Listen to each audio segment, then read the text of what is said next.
conference.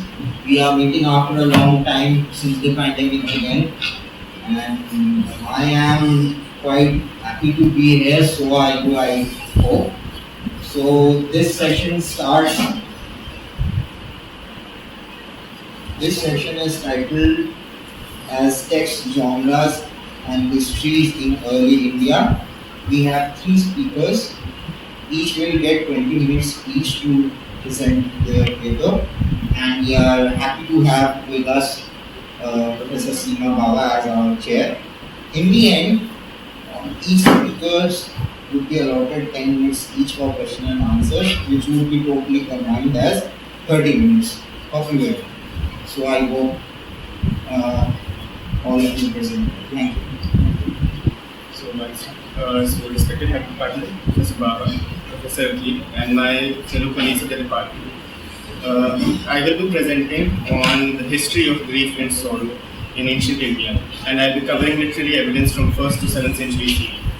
The last 3 decades have seen proliferation of studies of emotions in India dealing with the so-called noble and courtly aspects of emotions such as love, humor, friendship, pleasure, and so on, in political, religious, and social spheres.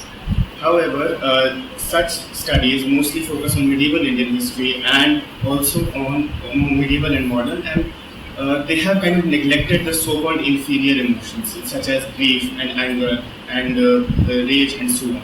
So, in this world where we are already facing so many problems, pandemics, separations, and so on, perhaps it is appropriate for me to take up the study of shoka and attempt to illuminate some of the different aspects using different literary sources, trying to move beyond just the Natya Shastra, which has also dominated how emotions have been perceived in Indian tradition for rather a long period of time. These texts will vary in their nature as well as in the time period from 1st to 7th century, as I've already said. And so I hope that this will contribute to furthering the understanding of these emotions. First of all, I'll start with the definition of Shuddha. Treatises on dramaturgy, though a problematic guide to the study of emotions, still help us because they supply a neat typology and lucid definitions for various emotional states or bhavas. The Natya Shastra describes shoka, which can be roughly translated as grief or sorrow, as one of the 8 sthai bhavas or dominant emotional states arising out of prolonged separation or death of a beloved person, loss of wealth or fortune, and so on. And it is linked to various yaghachari bhavas or transient emotions such as agitation, insanity, fainting, and so on. One cannot help but be struck by the very physical and palpable way in which emotions are performed in ancient Indian texts. Unlike Western philosophical traditions, where there is a lot of emphasis on interiority and confession and making sense of emotions internally, ancient Indian texts focus on externalizing these emotions through appropriate performances of gestures, postures, and through verbal conveyances. Indeed, the Natya Shastra traces the etymology of the word bhava or emotion through bhavayanti or infusion. So through gestures, emotions were infused into the hearts of the audience. And these ideas are also present in other discourses such as political treatises, such as Nitisara, Shastra, and so on. Thus, our reflection on grief must also begin with its physical performance. According to the Natya Shastra, grief was associated with shedding of tears, lamentation, falling or rolling on the ground, paralysis, etc. This seems to be partially in accord with descriptions provided in the sources. In the Buddhacaritam of As, when Kaushalya learns that Ram is to be sent into exile, she is described as having a choking voice and having eyes dimmed with tears, and other women of the palace respond with shrill lamentations. Later, Kaushalya and Sumitra are described as trembling and having faces drained of blood. Similarly, in the Tamil epic Cilappatikāram, Kannaki, grief-stricken after receiving the news of her husband's unjust execution by the Pandyan ruler, is described as having red eyes and lamenting inconsolably. Queen Yashovati of Harshcharitam is also described in similar terms after learning that her husband Prabhakar Vardhan is incurably ill. Male characters, on the other hand, show more diverse range of responses. It is worth noting that grief is associated with inferior persons and with women. And among men, the higher class of men were supposed to be much more patient and stoic in their performance of emotion. But this does not, as I said, wholly accord with reality. For example, Charudat in the Mrichikatikam bears his grief of losing his fortune rather stoically, Whereas in Hars Charitam, Prince Harsha is described as being racked with grief and faints and cries and so on after receiving after the receiving of news of illness of his father. Similarly, in the Valmiki Ramayana, Dashratha's grief as well as Rama's lamentation after learning of the abduction of Sita, they are too well known to be recounted here, but they also show similar tendencies. On the other hand, we also have texts like Raghuvansham which describe King Aja's mourning and lamentation after his wife's death. Another striking detail in depictions of grief is the reference to ornaments and their manipulation. Thus, Valmiki describes Kaushalya, sorrowful at having witnessed her son's departure from prolonged exile and the death of her husband, as looking haggard and wearing filthy garments. In the Cilappatikāram, Kannaki is described as having her dark hair undone and a single anklet blazing in her hand. Later, she breaks her golden bracelets at the temple of the goddess Koravan. Prabhakar grief-stricken courtiers are described as having soiled clothes, and the whole court as having abandoned fineries. And as Queen Yashowati, about to commit suicide, is shown as giving away her ornaments, wearing only saffron robes and having disheveled hair. Scholars such as Ananda Kumaraswamy have pointed out the great importance of ornamentation, its auspiciousness, its the fact that it made the body complete, and it also had a protective function because it kept the malicious spirits away from it. And Dao Gali and Vidya Dehija have also extended the idea of ornamentation to include gestures, postures, hairstyles, and so on. So that indicates that the loss of ornamentation signified almost a world turned upside down. Furthermore, Patrick Oliver has also argued that having disheveled hair stands in stark contrast to the very tightly controlled and groomed hairstyle that was expected from married men and women. So that indicates a separation from society. So in this way, we can argue that grief almost puts you beyond the law. It reduces you to a state of lawlessness, and the implications that it has been discussed earlier. So the political and ethical aspects of grief. Recent studies have highlighted the presence of an emotional landscape within the courtly households. The ties binding the ruler and his ministers and his princes and feudatories and so on were not just military and administrative, but they were bolstered by a strong affective relationship of friendship and homosocial love. Furthermore, a premium was placed on the effective and suitable performance of emotions, and political treatises emphasized the study of outward dispositions to understand the inner character of the individual. How does the emotion of grief fit into such a courtly landscape? Starting with the Valmiki Ramayana, scholars such as Robert Goldman, Shendel Pollock and others have already pointed out that this text was composed between 4th century CE to 4th century BCE to CE, and articulated a new monarchical and patriarchal ideology where orderly transition of power and continuation of dynasty were central concerns, as well as harmony between the subject and the rulers and within the royal family itself. The emphasis, especially in the second book, which deals most extensively the Ayodhya Kanda, with the court politics of Ayodhya, seems to be the eschewal of unnecessary violence. This was in the backdrop of the rise of Koshala and Meghadu in real world, in non-military context, and the brutal succession struggles and the inter-Janpad wars that characterized the whole period of second urbanization. I argue that grief plays a central role in this eschewal of unnecessary violence within the Ramayana. The vivid accounts of mourning in the city, in sharp contrast to previous scenes of celebration, highlight the dire consequences of the disruption of proper order of succession from the king to his eldest son. And it also magnifies Rama's stoic acceptance of difficult circumstances. Furthermore, we see that instead of usurping power, as is expected from Bharata, he is also consumed by grief. He also performs his sorrow and prefers to bring Rama back as the rightful heir. Such displays of grief and affection form a powerful contrast to the situation as was presented in Lanka, where Ravana displaces his brother, or Kishkindha, where Valin displaces his brother Sugriva, and there is a lot of fratricidal warfare that happens between them. The text Hars Charitam, which was written in 7th century, was marked by the proliferation of smaller kingdoms as well as the development of incorporative lordship, where subordinate rulers were defeated and released, in contrast to the Valmiki Ramayana, where the courtly setting is much smaller and much more family-centered. Thus, there was a creation of political hierarchies, which was again reinforced not just by military means but also by emotional means. Thus, Prabhakar subordinate rulers neglected bathing, eating, were ever distressed at the news of their sovereign's grave illness. The royal officers were emaciated, and grief laid heavy on the heirs of old lineages. Prince Harsha himself is shown as swooning and crying as he witnessed his dying father, while his mother has eyes swollen by ceaseless weeping. After the king's funeral, many courtiers commit suicide, while others accept an ascetic life. One is struck by the strong emotional fealty shown here, in contrast to contemporary treatises on politics such as the Nitisara, which counsel the king to maintain an attitude of suspicion and to be mindful of treachery from his queens, princes, and courtiers. However, grief could also be used to show negative aspects of character.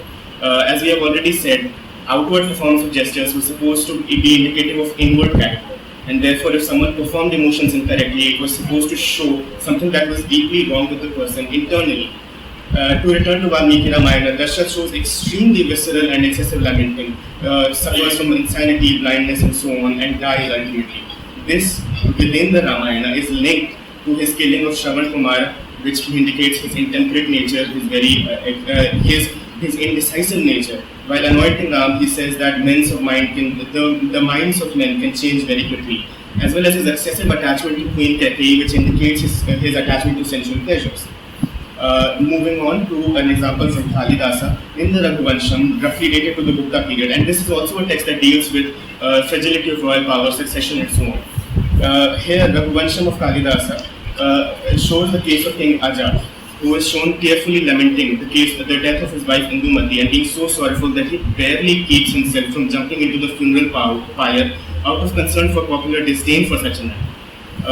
Indeed, the king is so racked with grief that he barely manages to rear his son for the next 8 years and then commits suicide on the banks of Saryu. This is clearly shown within Kalidas as to be an excessively irresponsible act, not providing adequate guidance to his son and leaving the kingdom in the hands of a completely amateur 18-year-old boy. So in that sense, and other than that, of course, there's also Vikram Urvashiyam, where we have the case of King Pururavas, who suffers madness due to separation from his beloved Urvashi. And in the prologue to Act 4, which is where the madness scene takes place, we are told that King Pururavas has completely abandoned his kingdom and has gone off to have a honeymoon with his wife at the Gandhamadan forest. So clearly we see that there is an element of criticism that is leveled at people who kind of perform their emotions in an inappropriate manner, especially grief. The only exception to this comes from Aranyakanda, where Ram, after learning of Sita's abduction, is extremely sorrowful, and it provokes such an extreme rage that he threatens to annihilate all living beings in the world. Now we don't know how this, or the exact circumstances of how this episode made it into the epic, and how it kind of subverts the normative tradition that is presented within this epic. We don't know the exact circumstances of how it was written, but we do know that how it was rehabilitated. So it was rehabilitated to show that Ram is presenting how the excessive power that kings had and how they had to be very responsible, and therefore how they had to be very stoic in their performance of grief. If they were not able to do this, then they could end up destroying the world. So how sort of Rama's grief and madness was ultimately rehabilitated within this kind of normative social order. Finally, we will move on to gendering grief, and I will conclude with this.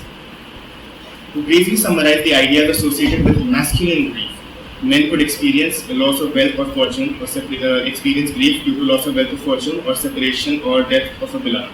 For men of a superior type, patience, stoicism, and quick recovery from sorrow were important virtues. In the context of grief, we can discern a masculine homosocial affective world at a poetry level, which is open expression of grief, was appropriate for men of superior or similar class, while expressing grief for women was looked down upon. Finally, grief and the associated destabilization of the world are often seen as motivations for men to restore the world to its rightful state. A close reading of literary sources also reveals interesting patterns in ideas of grief associated with women. Firstly, that feminine grief was motivated by loss of family, including husband and children.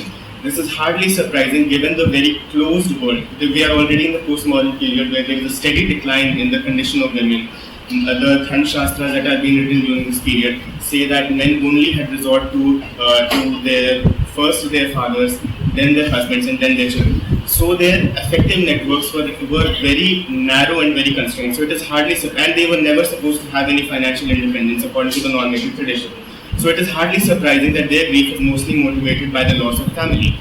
Furthermore, feminine performance of grief was much more exaggerated compared to men. You find descriptions of sobbing, fainting, madness, even committing suicide or attempting to do so in the sources. However, these behaviors, though they were codified as the norm, could also be performed in a transgressive manner. One example is from the Chhakat, where Charudatta's wife, driven mad by the news that her husband is to be executed, tries to commit suicide by jumping into a pyre, disregarding the large crowd trying to dissuade her, and even abandoning her child in the process.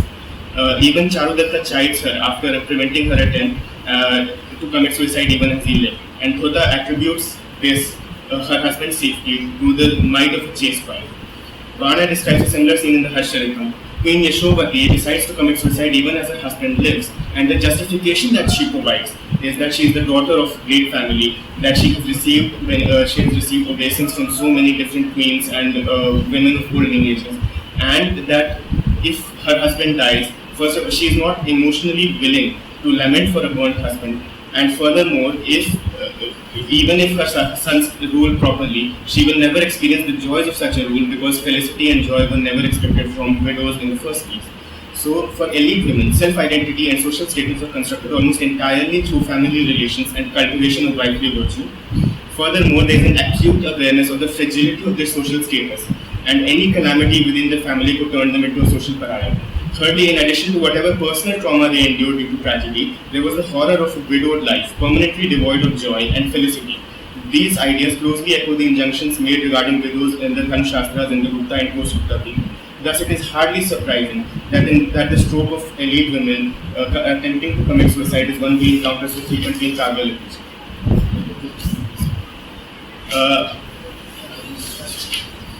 Perhaps the most powerful instance of transgressive grief comes to us from cantos 18 to 22 of the Cilappatikāram. Here we see a clear dialectic between a very human and a very face-to-face story common of oral traditions and the grand philosophical ideas of fate, guilt and justice that form the concern of ethics. Furthermore, this text was written at the time of filtration of North Indian ideas into Tamil Nadu. Thus we see an interplay between the Sangam ideas of bravery, heroism and untimely death intermingled with the housewifely ideal found in the Shastras. Here the subtext of criticism found in previous examples is brought sharply into text. Driven mad by the grief caused by the understanding of her husband Kovalan, Kannagi roams the city of Madurai demanding justice. Her rage causes a fire to break out, and she commands that fire to target only the evil elements of the city. Here we can read the exasperation of an ideal married woman explicitly questioning the supposedly divine system of monarchy as well as the patriarchal ideology. We can read her assertions of her own blamelessness and her previous virtue as an attempt to preempt any efforts to impute blame of her husband's death on her.